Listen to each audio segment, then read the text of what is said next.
이강진 변호사입니다. 이번 영상에서는 지역주택조합 현장의 진짜 악당은 누군지 한번 살펴보도록 하겠습니다. 추가공사비 관련된 부분으로 추가공사비 관련해서 돈 안 주는 조합원들이 더 악당인지, 돈을 뜯어내려는 시공사가 더 악당인지 한번 보겠습니다. 왜 이런 내용으로 이야기를 드리냐 하면 25년 10월 30일 날 한 기사가 올라왔습니다. 충북 진천의 한 지역주택조합이 아파트 완공 후 8년이 지나도록 시공사에 공사비를 지급하지 않아 뒤늦게 논란이다 라고 하면서 시공사 측은 2017년에 입주까지 마쳤는데 조합은 공사비를 추가로 지급하라는 법원 확정 판결이 있음에도 공사비를 지급하지 않고 있다라고 신문기사가 올라왔습니다. 또 이전에 한번 이야기를 드린 부분이 있는데 이 추가 공사비 논란으로 울산의 태화강 유블레스 아파트는 입주 진통이 있는데 수차례 입주 지연 끝에 입주를 시작을 하게 되었는데 시공사 직원들이 29일 단지 정문을 받고 조합원들 입주를 제한을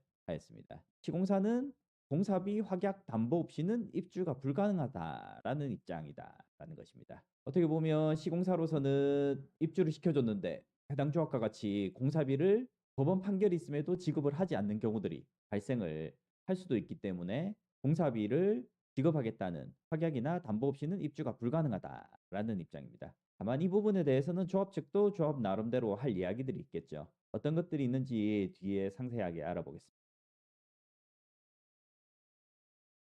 먼저 시공사가 추가 공사비를 지급받지 못한 사안들을 보면 시공사와 조합은 지역주택조합 아파트 신축공사 계약을 했고 설립 인가가 이루어지고 1차 공사 도급 계약이 체결되었습니다. 그때는 연면적이 약 3만 3천 정도였습니다. 이후에 주택건설 사업 승인을 받으면서 연면적이 4만 정도로 늘어나게 되었고 다시 늘어난 연면적에 대해서 2차 공사 도급 계약을 체결하게 됐습니다. 시공사는 미지급 공사대금 47억 5천 하고 지연 손해금, 또 대납금, 도시가스 분담금이라든지 여러 분담금 등 조합을 대신해서 납부한 금액, 또 단지 외에 도로공사 대금, 추가 공사비에 대해서 지급을 청구했습니다. 피고조합은 2차 계약 연면적이 4만 정도로 늘어난 2차 계약은 조합원 총의 없이 체결된 것이므로 무효다. 2차 계약은 피고조합에 일방적으로 불리한 계약으로서 조합장이 대표권을 남용해서 체결한 것이므로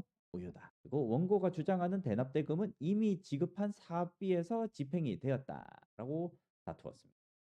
법원 판결은 잔여공사대금 47억 5천에 대해서는 인정을 했습니다. 그리고 2차 계약 효력에 대해서는 총회결의 부존재와 대표권 남용을 주장했으나 법원은 연면적 증가에 따른 공사대금은 총유물 관리 처분행위에 해당하지 않고 조합원에게 추가 분담금이 생기지 않으므로 총회결의가 필요하지 않다라고 해서 효력을 인정을 했습니다. 그리고 원고가 피고조합을 대신해서 납부한 분담금에 대해서도 지급을 인정을 했습니다. 단지 외 도로공사 대금 같은 경우도 역시 묵시적으로 계약 체결되었다라고 해서 지급 의무를 인정하였습니다. 추가 공사비에 대해서는 계약상 공사 내역 변경이나 추가에 해당한다는 증거가 없어서 기각을 하게 되었습니다. 그래서 총 인정 금액은 약 한 42억 정도가 인정이 되었습니다. 시공사는 피고 조합원들에 대해서도 청구를 했습니다. 앞서 본 부분은 피고 조합 자체에 대해서 청구를 했던 부분이고 이번에는 조합원들에 대해서도 청구한 부분에 대해서 법원은 조합가입계약은 조합원과 조합 사이 계약이므로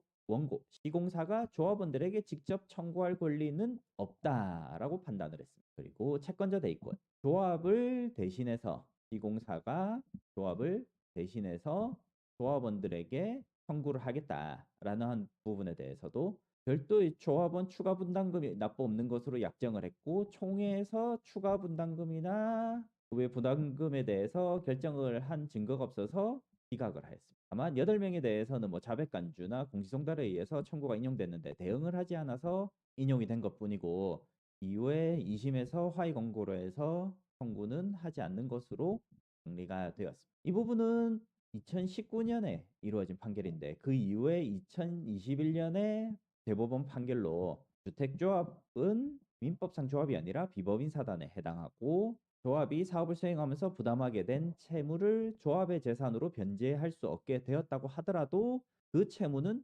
조합에게 귀속될 뿐이고 정관 기타 규약에 따라 조합원 총회든 조합의 자산과 부채를 정산하여 그 채무 초과분을 조합원들에게 분담시키는 결의를 하지 않는 한 조합원이 곧바로 조합에 대하여 그 지분에 따른 분담금 채무를 부담하지 않는다라고 해서 앞서 본 판례에서 채권자 대리권을 인정하지 않는 것과 동일한 결론을 내렸습니다. 이렇게 시공사로서는 추가 공사비나 아니면 미지급 금액에 대해서 받지 못한 상태에서 입주를 시키면 이후에도 소송에서 승소하더라도 조합에 돈이 없으면 결국에는 미지급이 될 가능성이 매우 높다 할 것이기 때문에 결국에는 시공사로서는 이러한 판결들로 인해서 어쩔 수 없이 조합원들이 입주를 하려고 하면 나머지 금액을 못 받을 가능성 때문에 입주를 차단을 하게 될 수밖에 없게 되는 것입니다. 결국 유치권을 행사하게 되는 것이고 조합원들은 시공사가 요구하는 금액이 정당한 금액인지 요구하는 것만으로는 확인이 불가능한 상태에서 입주를 못하게 되는 문제가 있습니다. 결국 시공사는 시공사대로 문제가 있고 조합원들은 조합원들대로 문제가 있습니다. 소송을 통해서 확정을 지어서 지급하면 되는 부분이지만 1심은 2, 3년 이상 소요되기 때문에 이러한 기간이 지나고 나면 조합원들은 이미 손해는 손해대로 많이 발생을 할 수밖에 없게 되고 시공사로서도 대금을 지급받지 못해서 그 사이에 금전적으로 어려움이 발생할 수도 있는 부분들이 있습니다. 그래서 이전에도 제가 한번 이야기를 드렸던 부분들이 있는데 이러한 부분은 법원에 입주 방해 금지 가처분 조합원들이 신청을 하는 것이겠죠. 조합원들이 일단은 신청을 하고 이 부분에 대해서 법원이 어느 정도 조율을 해서 입주를 허용하도록 하면서 시공사도 돈을 받을 수 있도록 안전장치를 두는 걸로 조정을 할 필요성이 있다고 보이는데 그 방법으로는 추가 분담금을 담보 제공 후에 입주한다라는 겁니다. 시공사가 요구하는 금액이 있을 것이기 때문에 해당 금액이 확정이 되면 해당 금액을 담보로 법원에 제공을 하고 입주하는 방안을 고려해 볼 수도 있습니다. 다만 그 금액이 클 경우에 있어서는 이 추가 분담금을 담보 제공하는 것들이 사실 어려울 수도 있기 때문에 전액 담보하는 부분들은 어려워서 이 방법을 채택하지 못할 수도 있겠지만 아니면 조건부 총액 결의를 활용해 볼 수도 있을 것 같습니다. 일부 금액은 즉시 납부하고 일정 금액에 대해서는 납부를 하고 나머지 금액에 대해서는 뭐 소송이나 조정 확정 시에 납부하겠다는 조건부 총액 결의를 거쳐서 법원에 제출하는 것으로 보완적으로 가능하다고 보이는데 이는 우선은 총액 결의가 있으므로 시공사가 만약에 조합으로부터 지급받지 못할 경우 조합원들에게 직접 청구할 수 있는 근거가 되기 때문에 시공사로서도 어느 정도 받아들일 수 있을 만한 부분이 되지 않을까라고 하는 부분이고 세 번째로는 일부 인정 금액은 선납을 하고 분쟁 금액을 소송으로 정리하는 방법들이 있을 것 같습니다. 시공사가 주장하는 금액 중에서 조합에서 전액을 인정 못하는 경우는 사실 많지 않다고 보이기 때문에 인정이 가능한 부분은 납부를 하고 그 외에 분쟁이 있는 금액에 대해서는 총회 결의를 이번과 같은 조건부 총회 결의를 거쳐서 법원에 제출하는 방식으로 분리해서 하고 이것을 법원에서 인정을 해줘서 입주를 할 수 있도록 한다라고 하면 시공사도 이후에 시공비를 못 받게 될 가능성을 줄이고 조합원들도 당장에 입주를 할 수 있는 방법도 될 것이라고 보이기 때문에 이 부분에 있어서는 법원의 역할이 매우 중요하지 않을까 이런 생각을 해봅니다. 여기까지입니다.